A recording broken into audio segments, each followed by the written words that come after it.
Welcome, everybody. It's the Monday edition of Talkback, our 1 hour edition, brought to you by Selway Armory on Stockyard Road, Montana's premier firearms dealer. More guns and ammo than anyone in Missoula. Knife River Residential.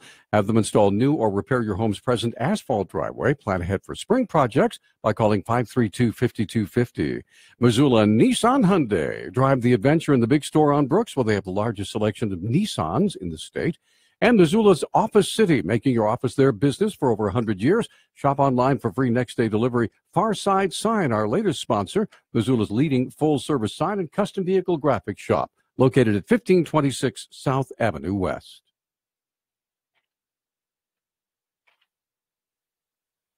All right, school is in session, ladies and gentlemen. Pencils up, everyone. Mark Thane joining us as Superintendent of School District 1. How are you, sir? I'm well, thank you. Good morning. Good to see you again. It's good to be here. Ran into you at a local coffee establishment over the weekend, and you were perusing the paper. Yep. You know, it's always nice to be able to sit down with a good cup of coffee and spend a little time with the news. And not be bothered by people saying, "Hey, Mark, how you doing?" There you go. What lured you to this establishment? Was there free butter popcorn or no? My Oreos wife, or what? My wife and her sisters like to get together every Saturday for family coffee, and they dragged me. I mean, they invited me to come along. You don't drink coffee? I don't drink what coffee. Do you do? Just sit there awkwardly? Well, they have these really nice little breakfast sandwiches that are nice. Pretty spendy, but they do taste good. So one would hope. Yeah. Anyway. Well, we do have. Speaking of spendy, my God! Oh, what a segue. We heard there might be a levy coming up. I was hoping maybe we could start. No.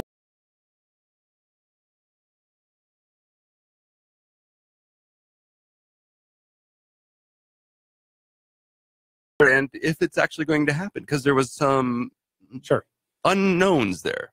We, at the board meeting last Tuesday, took our first look at fiscal year 2019. And I guess the caveat I would attach to this is we're dealing right now with projections. We have a state funding formula, and there are a number of different revenue elements that plug into that state funding formula. And a number of them were impacted by the regular session last year, and some were impacted by the special session. So we were just trying to put a context to the numbers for the school board. So the way the funding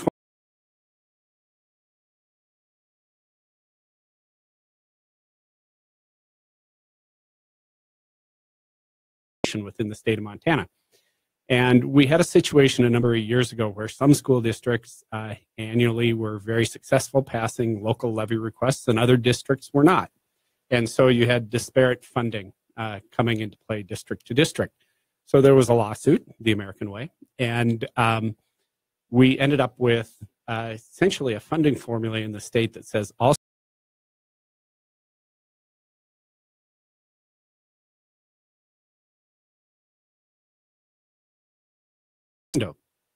and of course the minimum threshold and the maximum budget are calculated by way of some relatively complex formulas.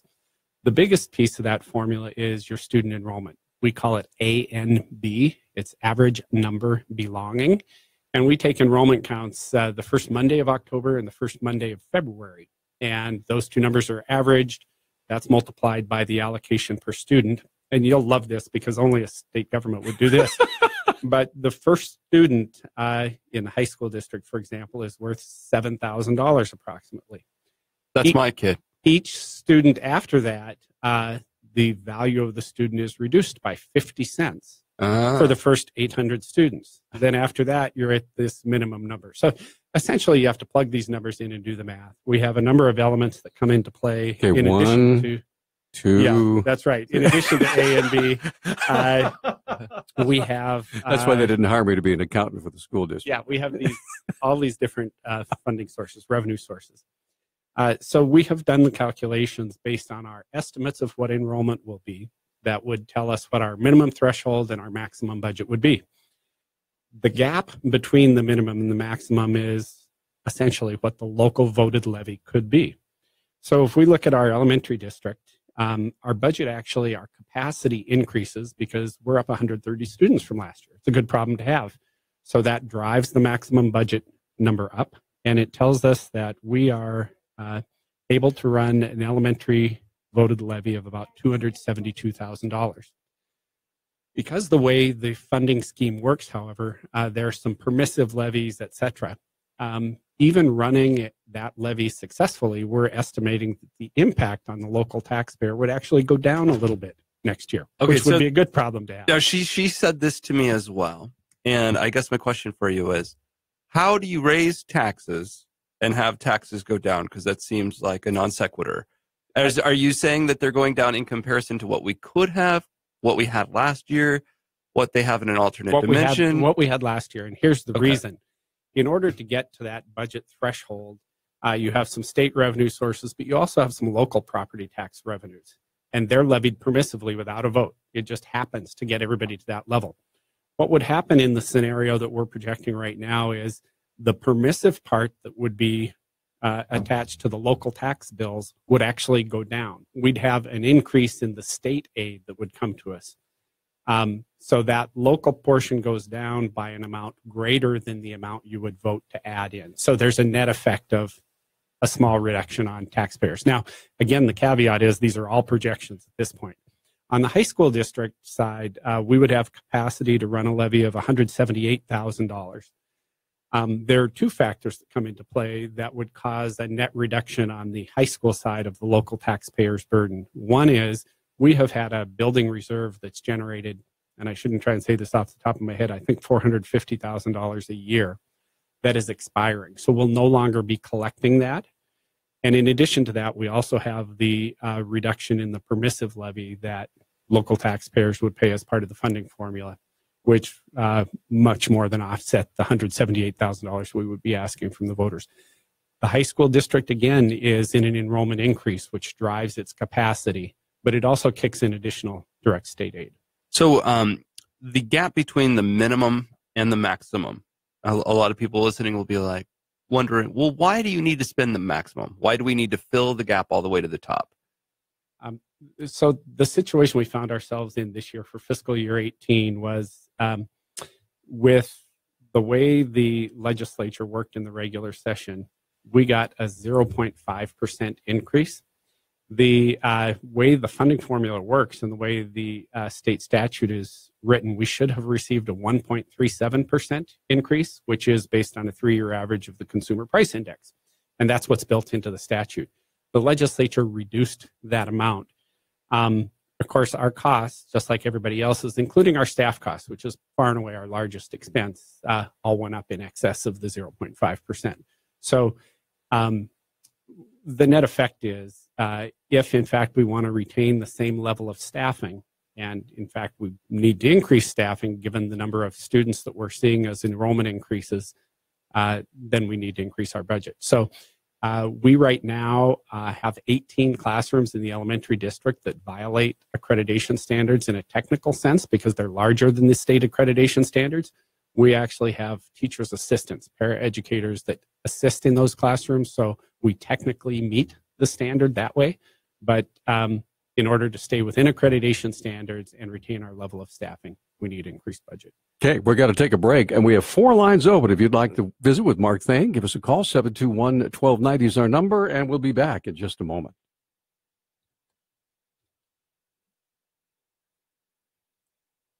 You know, about 5 or 6 years ago, we actually did a community session just to try and explain the revenue sources and did all that. Actually, we had pretty good turnout. I just ran into did anyone understand? The president of First Interstate Bank. Oh, yeah. At a reception. Oh, Scott Burke? And he said, you know, it would be really nice if you did that again, just so I could refresh my memory. It's a really cumbersome key players, but economic model. It just so doesn't make sense to, well, it's really complex, burdened by a lot of state law, and I think mostly unnecessarily. Yeah, it seems like an avenue or an element of state law that's ripe for reform. Well, and again, you look at where does state revenue come from, and of course, property tax, income tax, natural resource extraction are probably the 3 big pieces. So a portion of what comes from the state, as I say, state direct aid increases, is going to be taxpayer dollars. A portion, of course, is driven by our economy and resource extraction, et cetera. The other thing that just flummoxed me was the way that the constraints on economic planning. Hey, thanks for calling KGVO. This is John. Okay, we'll get you on. Talk to you shortly. You get 3 wishes for the guest. And you guess. I already gave it my positive. Did you? review. Who do you think it is? It's Jeannie. Oh, of course. Of course it's Jeannie. Because we love Jeannie. She is hot on the trigger. Well, that's why I said 3 wishes.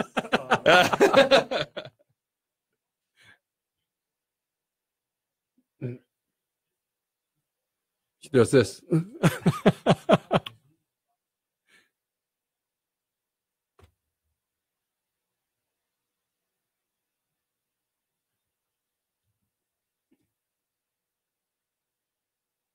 Living right down in the Bitterroot. Huey Lewis with the news right there. And, of course, I'm Peter Christian, along with John King. Mark Thane joining us, Superintendent of School District 1. And we do have a caller on the line, and I'm not surprised that it's our friend Jeannie. Hi, Jeannie. Good morning, hi, Jeannie. good morning. What's up? Yeah, I hate to put you on the spot, Mark, but Oh, come on. You relish it. well, I don't really like hearing news like this, but here goes. I was just made aware of a school meeting, not in a school building, but at a restaurant slash bar named Rowdy's out on North Reserve, and hors d'oeuvres were served. I don't know who paid for those, the district or the participants, but also the people that were at the meeting were encouraged to have a couple of drinks if they wished, and that just seems inappropriate for a school meeting. And the problems I see with this scenario are that if a school employee has a little too much alcohol and then gets into an accident, the district would be liable, which is actually what happened in another state. And secondly, the cost of any meeting with food served as contributing to the dwindling of district funds, which contributes however little or big to necessitating levies and bonds. And I was just wondering if you could address my... Well, are you there? I was just wondering if he could address my concerns. Okay. All right. Well, let him do that. Thanks for the call. So, Thanks, Jeannie. An off-site meeting at a local tavern establishment. So what went on? First of all, I'm not aware of any such meeting. It's possible that one of the schools could have had a meeting, but certainly nothing that was arranged through the district office. I'd be happy to look into it. I would encourage Jeannie, if she has any specific information, just to give me a call, because I would like to look into that. Obviously, we're not in a position where, as a district, we're going to be supplying alcohol. Well, sure, yeah. But I'm imagining, was it some teachers got together and said, "Man, what a week! Let's go have a beer. Let's go relax a little bit." I'm wondering about that. I don't know. But certainly, that's not something that we would normally do. So, but it wouldn't be something officially sanctioned by the school district. Yeah. No. Okay. All right, let's get back to the phones and say good morning to Tyler. Hi, Tyler. You're on with Mark Thane. Go ahead. Good morning, Pete. Hey, Mark. How you doing? Good morning. I have a couple. I have 2 different questions. First one is about serving sugar drinks and stuff like that into the schools and stuff. So, for instance, I just happened to be up in Kalispell at Flathead High and Glacier High, and they still have Coke and Pepsi and sodas and sugared machines up there in their school. But here in town, they stopped doing this because of some type of mandate with Michelle Obama. And so the kids still drink all these type of things, and they just go buy it at the mini marts and the grocery stores or at the fast food restaurants at lunch. So it really cut back on the funding for, like, DECA was a big program my son was involved in high school. So that was the first question. I was curious about why the difference between county to county or school district to school district. And then my second question is, Mr. Thane, I'm a DJ, and I went up to Flathead and did a high school snowball dance recently, and there was 1,000 kids at the dance up there. And in town here, there is no dances that's an intermix between Big Sky, Hellgate, and Sentinel. That value has kind of gone away because they don't do dances here, where it's a tremendous fundraiser for the students in the ASB and the different student councils up in Kalispell. I don't understand why the schools can't get together and put some group dances together. So these different groups and clubs and organizations that are always trying to raise money, and these kids are looking for some entertainment or something to do on Friday or Saturday night. Well, Tyler, I can answer away. that question because kids in Missoula obviously can't dance. Have you ever seen the movie Footloose? No. Tyler, a couple excellent questions. That's a good point. Thanks, Tyler. First of all, with regard to the beverage sales, the Healthy Hunger Free Kids Act was passed, and essentially the regulations say that we are not to have competitive foods in the schools. And when we say competitive with the food service programs, which are regulated nutritionally. So we actually go through audits with the Office of Public Instruction, and they came in and reviewed all our school stores, looked to see what we're selling in terms of fat content in snacks as well as sugar content in beverages. There is an approved list, and actually you can Google those items that are approved on the Healthy Hunger Free Kids Act list, and those are the only foods that we're allowed to sell, with the exception of concession stands outside of school hours. So that is all well and good. We've gone through a recent audit with OPI, including our coffee carts, et cetera, to make sure that we are compliant. So that's the first one. The second one, with regard to the dances, you might be interested to know that about a month ago, Big Sky High School hosted a snowball dance. It's an event that they used to do annually. They haven't done it for quite a while, but it was open to all high school students in Missoula. It turned out to be a great fundraiser for them, and they're hoping again that becomes an annual event. And I suspect we'll see a bit of a resurgence in those dances that are used as fundraisers. We went through a period of time where dances, for a number of reasons, part of it being the type of dancing that was occurring, and when the school tried to essentially regulate the kind of contact that was occurring, students stopped attending and clubs therefore stopped sponsoring.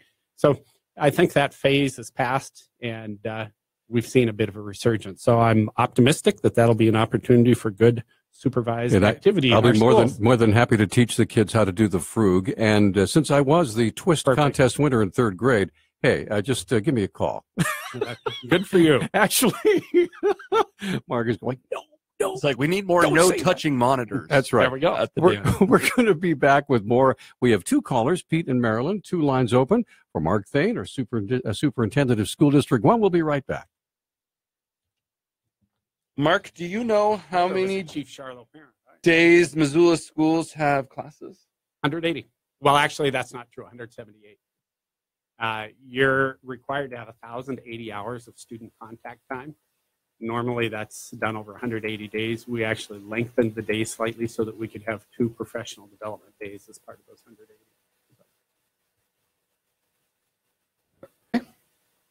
Someone had a question on Facebook. Elena had a question. So it's 178 days of classes. Yes, teachers are 187 days. So, did you say conference days and professional development days, et cetera? Oh, okay, there are gotcha. 7 of those that are funded by the state, 2 additional that we fund. Got it. 178 classes, 187 days is the teacher's contract. Okay, gotcha. 1,080 hours of instruction. That's grades 4 through 12. Do teachers in Montana have continuing ed requirements? Yes. And it varies. If you've got a master's degree and what's known as a Class 1 certificate, your requirement can be fulfilled largely through workshops and professional development. If you do not have a master's degree, there are some requirements for coursework in addition to workshops. But when you renew your license, you have to have a minimum of 60 renewal credits. How many days are in a normal week? It's 5 days, but it depends on each school, right? So Sealy Lake has a 4-day schedule? Yes, they do. How's that working out for them? It's working out well. They moved all their athletics basically to Fridays and Saturdays, so kids aren't leaving for bus trips on school days. And in a school Sealy size with 120 kids, you get an activity that's gone, and you're missing 25% of your kids out of every class. It's not a good situation. Also, if a kid needs to go to the dentist or the doctor, a lot of them come into Missoula, you miss a full day of school. Right, So right. It's schedule all that on Fridays. So it's fair to say it varies from school to school, but most go 5 days a week. Sealy goes 4.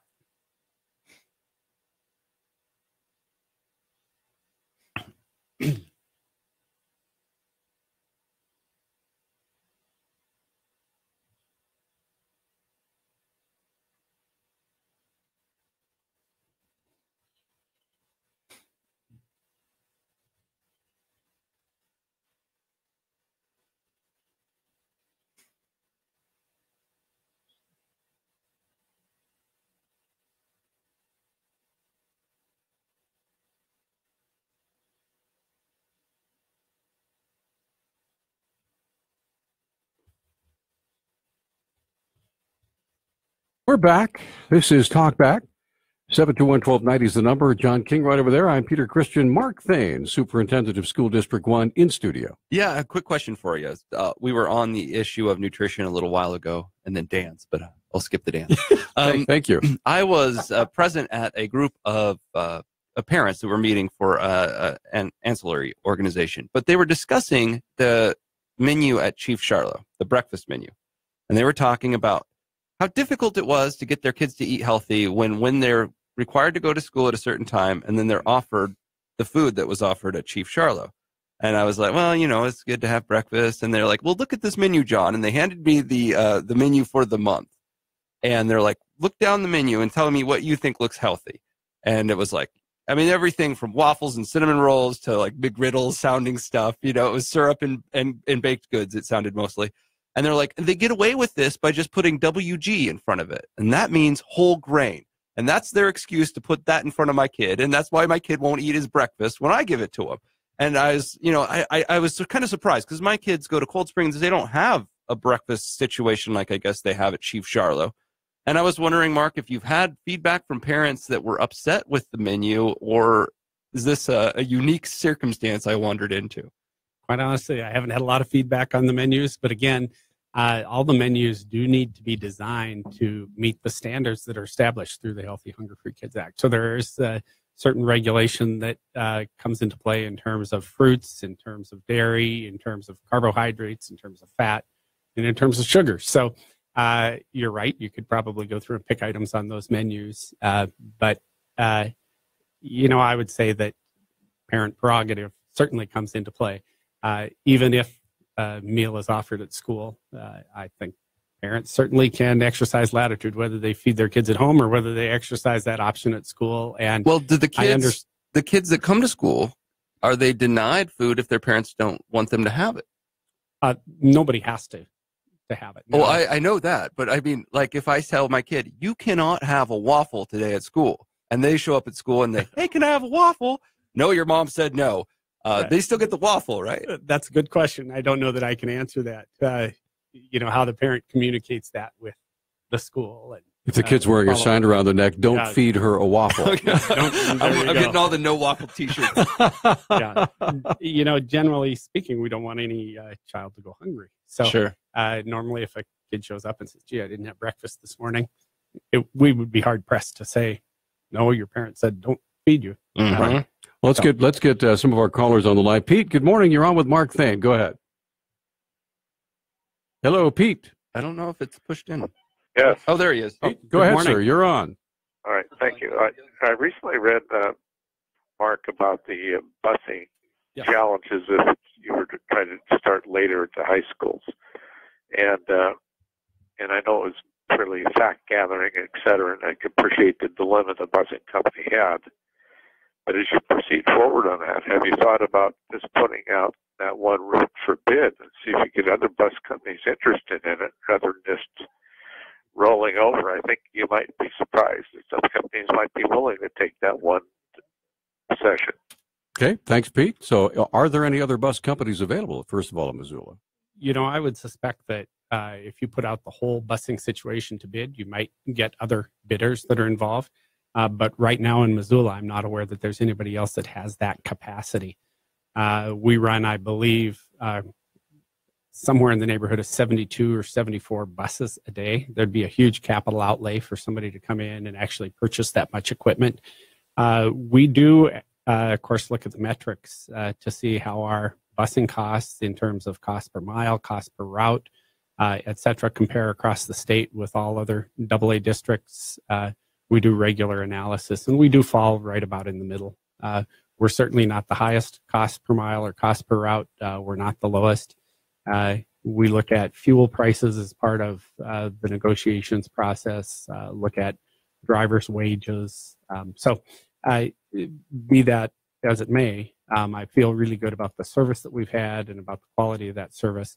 That being said, as we looked at the high school transportation issue from the state, we were mainly concerned about an efficiency study in addition to the different options or scenarios that we put out with regard to high school start time.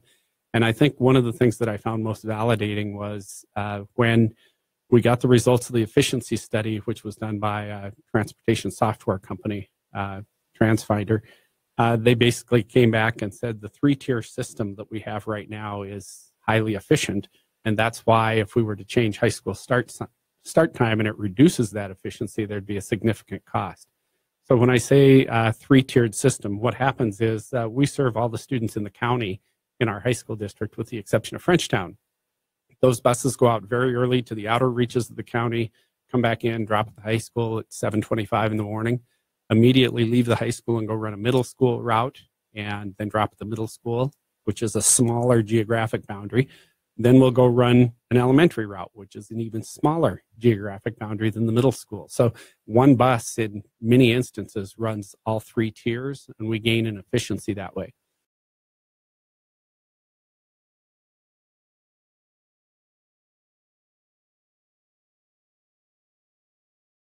To the outer reaches of the county and get back in for high school students. So instead of a 3-tier system, we would be at a 2-tier system, which causes us to have to put more buses out.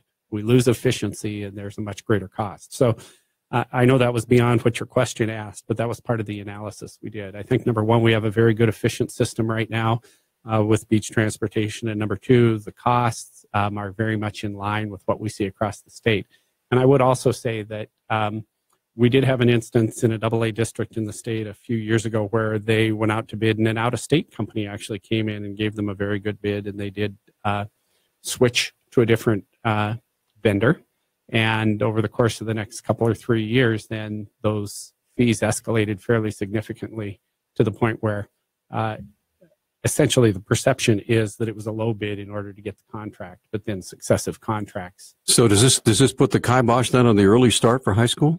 I don't know that it totally puts the kibosh on it. I think there are some questions we do need to ask ourselves about transportation, and that being, are we transporting students that maybe don't need transportation? Number two, is there an opportunity given the mountain line and its enhancement of routes and its Bolt buses that we could allow some students to utilize that as opposed to school-provided transportation? Primarily high school students we would be talking about.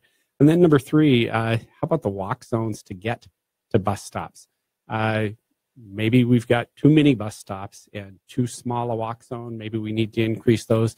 There might be some places where we could reduce some costs. And ultimately, if we could get to a point where it could be cost neutral or close to cost neutral, I think it makes a lot of sense.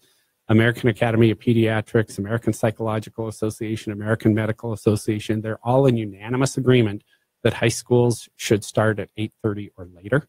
You can't go too much later because after school sports, if you don't start practice until 3:45 in the fall and in the early spring, it's dark at 5:45.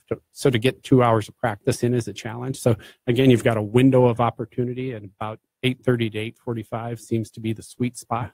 But it'll require some work on our part to see if we can't affect a change. Okay, we're up against a break. Marilyn, Mark, and Jennifer all want to visit with you. We have one line open. If you would like to visit with Mark Thane, hey, give us a call. We'll be right back after this.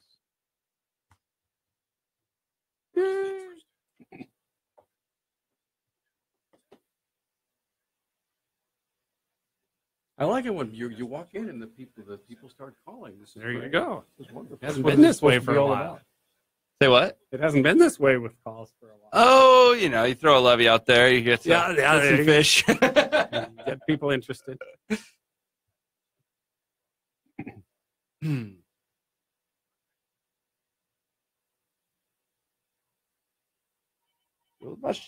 there we go. Now we got all of them full. There you go. Got to get you a KGVO. I am it. We'll get contrast.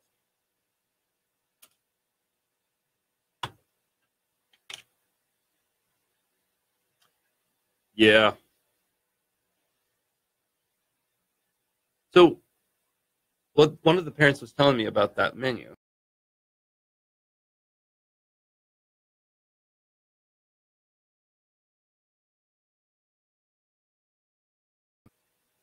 Is that true? Is that kind of how it works? I don't know. No, they Like open time? Or? Yeah, they do what's known as a grab and go. So they go through the lunchroom and grab a sack, breakfast, whatever, and go into the classroom. And that's usually when they do their morning routines and attendance and all those things that happen anyway while students are eating. And generally, they confine that eating to 15 minutes. Oh, okay. They do opening activity and calendar, that kind of thing. So it is actual classroom stuff. It's not just a 30-minute time. And again, I'm sure different teachers approach it differently. I've observed in some schools, but I can't. Here we go. 10 seconds.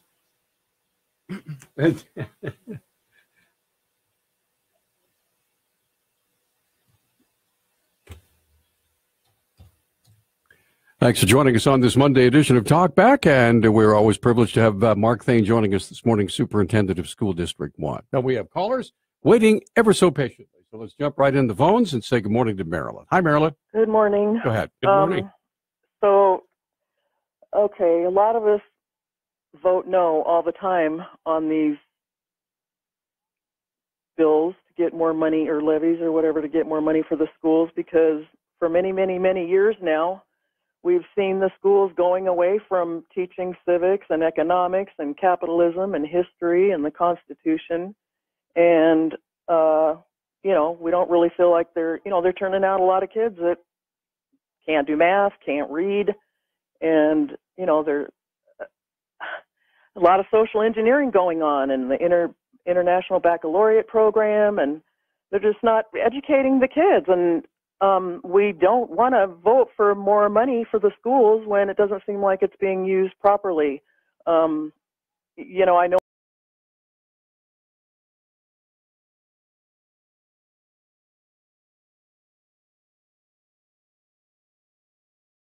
think this school should be feeding the kids. And, and I don't think the schools should be taking the job of the parents.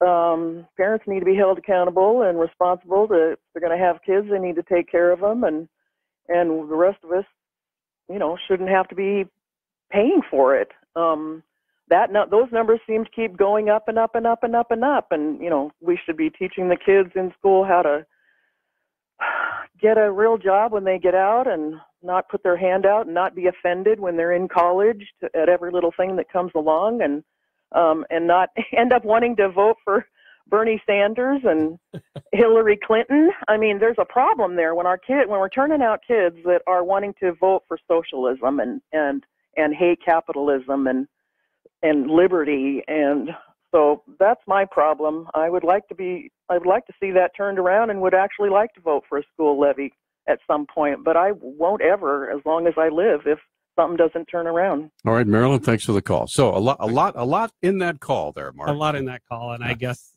Marilyn, I would encourage you to take a look at the data that's shared on the OPI website. If you look at how our students perform in English language arts, math, social sciences, which would include the history, the civics, the economics, I think you'll find that we do very well in comparison to other school districts around the state.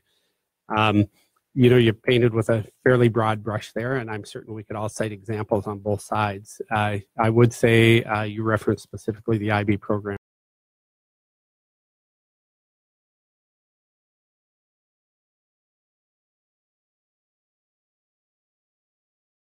Seats that were filled in college credit bearing classes. Our kids achieve very well, and those kids who occupied those seats essentially got college credits while they were still in high school, that facilitated not only advancement towards college degree and post-secondary education, but at a cost that's much less than what they would have paid for those credits on a university campus. For example, our high school dual credit students. So those would be students that are taking high school calculus, pre-calculus, stats, those kinds of courses. They pay $51 a credit hour compared to what they would pay on the university campus. And those courses are actually transcripted on a University of Montana transcript. So we do have kids that are excellent students that excel. They perform very well, and they perform very well in relation to their peers across the state. And I take great pride in what we've accomplished as a school district and the opportunities that our students have. We have a lot of kids that transition into post-secondary education. We have a number that transition into the military, and we have some that transition straight into the world of work. And I do know that both college and career readiness are important. And I do know that in recent past, we haven't focused as much on the career readiness part, but that's something we're very cognizant of now, that we need to have all pathways available to all students. Yeah, let's get another call on before we have to take a break. So, Mark, you are on with Mark. Go ahead. Good morning, Good Mark. morning. Hi, Mark. What's up? Mark my word. I visited your website, and I was very pleased to find the curriculum part of it. The one thing I could not find, however, was a list of the textbooks that are actually used in the classroom. Is that available? Did I just miss it? You should actually see those. If you go to the very end of those curriculum guides that are posted online, I believe you'll see listing of the resources that are approved for each of those content areas. I'll go back and verify that myself, but the intent was that those resources be included as an appendix on the curriculum document. So your website being MCPS.mt.org? Correct. Okay, we're going to take a quick break. Jennifer and Emmett, we'll get you both on. We have two lines open. Mark Thane joining us here in the studio for about another 20 minutes. So if you have a question or comment, now is the time to call.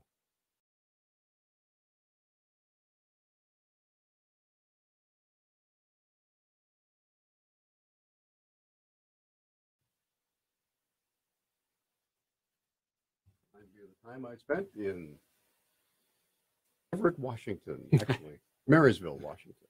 What does? The weather? Yeah. Oh. Yeah, Fog, especially in the winter. Oh. Yeah, I want to see the exit polling for Missoula 18-year-olds. Yeah. Yeah, really. Yeah, you see in the paper every day the temperatures around the country, and I always check Portland because my daughters are there. And I'll often say, gee, I saw it was 57 yesterday in Portland. Yeah, it was foggy and drizzling. Right. Yeah, it was the most brutal 57 ever, Dad. Well, it's a different 57. With your 12 degrees. Yeah. Well, yeah, my daughter's back living in Seattle now. She says Seattle is worse than London ever was. Oh, as far as, cloudy, dank, dreary weather. So. What part of England was she in? She was in London. London. Yep. How long have you been back? She got back in January, got a job, or late, got a job, first part of January. She's in like her place called the Polyclinic in Seattle. She's doing, works for a cancer center. Polyclinic. That's what my daughter's doing too, is surgical. Yeah, Jenna is a nurse for one single doctor in this facility, and he is the most popular doctor, sees about 20 to 25 patients a day, and keeps all the information in his head. So Jenna's finally trying to download all of his stuff. So here we go. And we're back on Talkback. 721-1290 is the number, 1-800-568-5309. Mark Thane taking a lot of phone calls and some Facebook comments. Yeah, some comments from Facebook listeners. Brian says, construction bonds are understandable. However, operations levies demonstrate an MCPS shortcoming. Greg, kind of on that, he says, what's Mark's opinion on voter bond fatigue? It's difficult for me to assess bond fatigue. Obviously, the community has supported a number of initiatives, everything from open space to libraries to schools. And I think many of those are items that people would consider to be about quality of life, there probably is a point at which your tolerance for those kinds of things begins to ebb. Well, I understand that. Here's my issue with that, though, Mark, and it is the low degree of voter turnout in those that just absolutely drives me crazy. When you've got situations that are going to affect you for years to come, and we do news stories, and we have conferences, and we have forums, and we have all this. And then maybe 25 to 30% of the eligible voters turn out. That's a huge challenge. So I'm not sure what to do about that. I don't either, but I think your point's well taken in that I think it would behoove us for all governmental entities anyway to come together and to be a little bit more strategic in terms of long-range planning for bond measures, that kind of thing. Okay, let's get back to the phones. Jennifer's been waiting the longest. Hi, Jennifer. You're on with Mark. Go ahead. Good morning. Hi there, Mark. I appreciate you being on Talkback and whatnot. I am actually a Florence parent, and my kids have gone to the Florence school, but I'm assuming that the food rules and regulations are common to regardless of the district. But one of the biggest challenges I have had is that the school cannot say no to a child when they come and ask for food, whether they have money or not. And what happens is I get charged, and then I get sent letters telling me to pay the balance. And I've fought this issue with the school for as long as I've been apart, since 2007, because I use the lunch system to train my children not to overspend. I give them a little bit of lunch money every week, on a quarterly basis. But the school will not refuse my children. So I cannot have them experience going hungry so that they can learn a lesson. They get fed. Yeah. And it's, go ahead. Go ahead. No, I was just going to say that's a huge challenge. I understand. And certainly if you look at it from the other perspective, and again, I don't know how large the school is at Florence, but we were talking earlier about Chief Charlo, and if you have 510 kids, it is a challenge, of course, to know which parents may have requested an option, et cetera, especially when the kids are coming in at breakfast time. Unfortunately, we find a situation here in Missoula where 43% of our students in the school district qualify for federal meal assistance because of the way the poverty line's drawn. People don't have that perception of the Missoula community, but that's significant. And of course, we don't want those kids to be hungry. They're not going to study as well, achieve as well if they are hungry. When you do that, you also don't want to make it very obvious to everybody else who is and who is not receiving assistance. So that's why you get generalized rules like somebody comes up, you don't want them to go hungry, so everybody gets fed. I've been below the poverty line in the last 5 years, and you don't have to starve. Well, thanks for your call. Right. Really, I mean, if you're sending your kid to school hungry or they don't have food, it's a failure in the parenting, it seems to me. Because even if you make zero, there is assistance out there. You don't have to starve. Your kids don't have to go hungry. Finding kids hungry seems to me an indication of a deeper problem than poverty. It seems like a bad parenting issue. That's what I would say. Like, if a kid came to school without lunch many days or was hungry for breakfast every day, I would wonder if the parents are doing their job. Yeah, there's a problem at home, too. So, but anyway, yeah, exactly. Let's get Emmett on the line. Emmett, you're up next. Hi. Oh, thanks for taking Hello, my call. Excuse me. Oh, my goodness. Very good conversation. My allergies again. Oh, boy.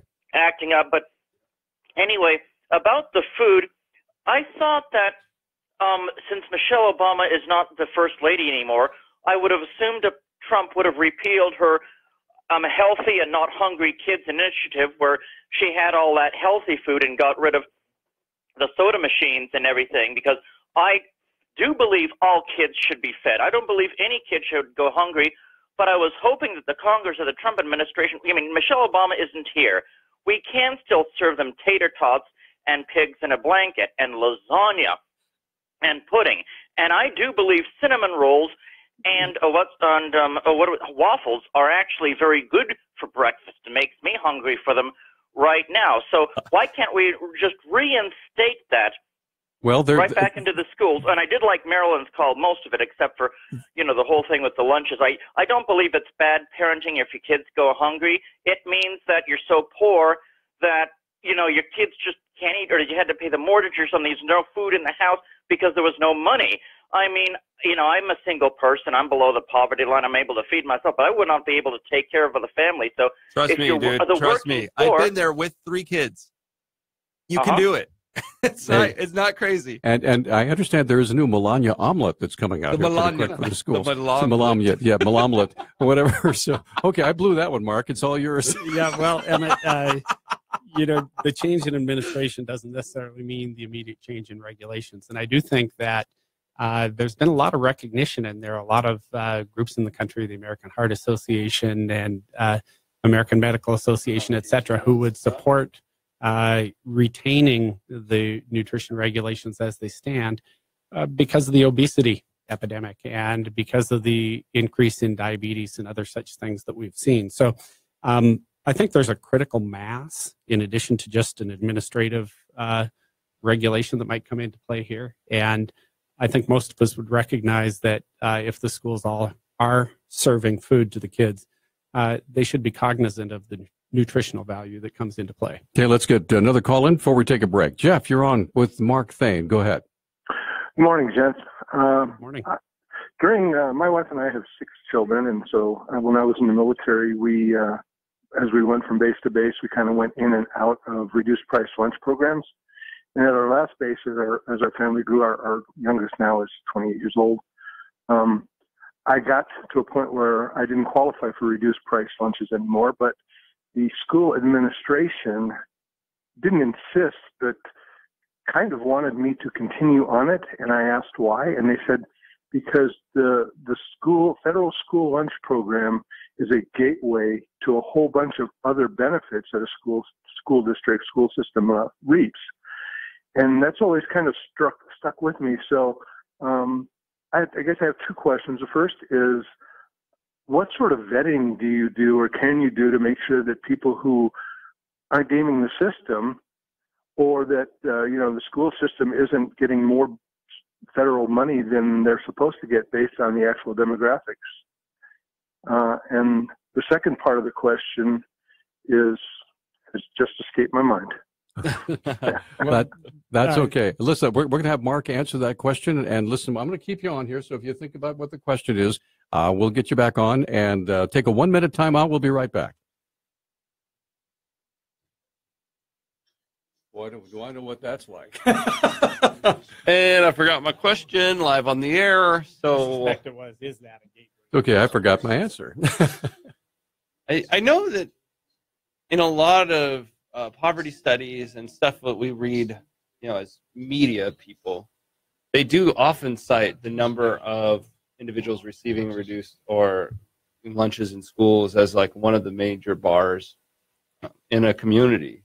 It does impact whether or not a school qualifies for Title I assistance, which is a federal block grant that goes through the state. And but again, in his situation, if he got to a point where he no longer qualified, then he wouldn't count toward any Title I allocation.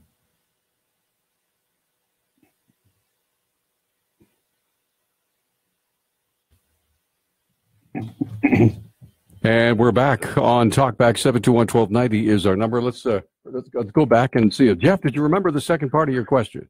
I actually think I conflated the two together. First of all, how does the Missoula County school system adjudicate the reduced price lunch, and then what other benefits does the Missoula County school system reap from federal aid based on the reduced price or federal school lunch program? Okay, thanks for the call. Go ahead. Both excellent questions. So the first question with regard to the vetting and essentially verification of whether or not a family does qualify.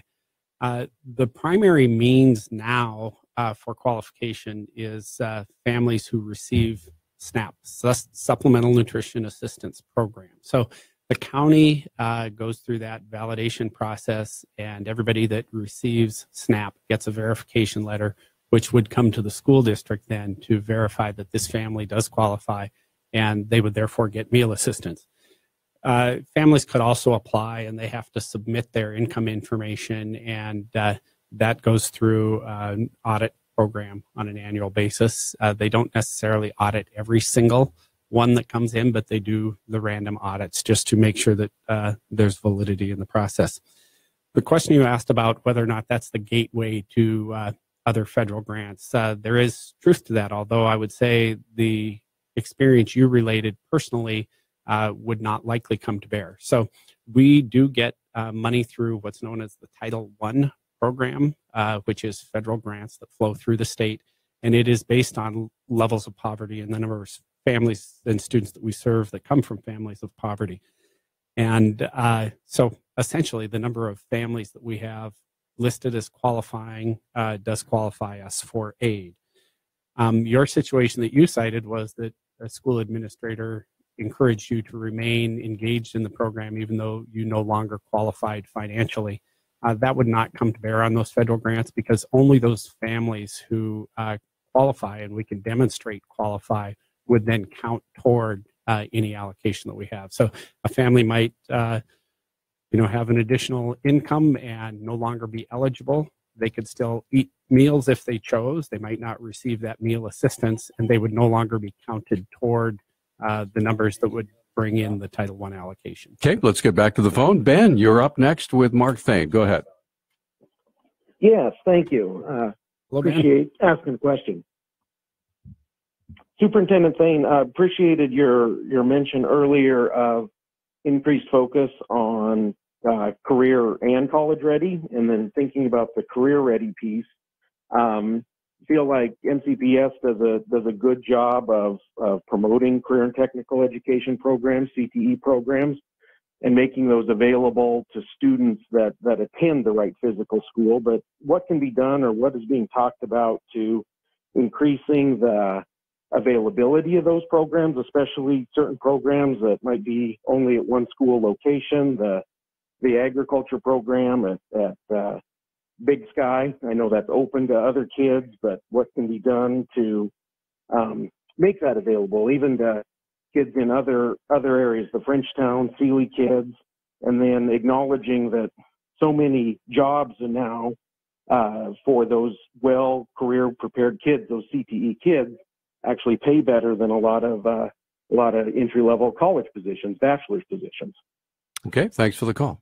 Perfect. And there are a number of elements to your comments and questions. First of all, career and technical education courses are critical, I think, for our future. And we are in the study year right now for our career and technical education curriculum. So we actually have a group. We've got consultants coming from the Office of Public Instruction.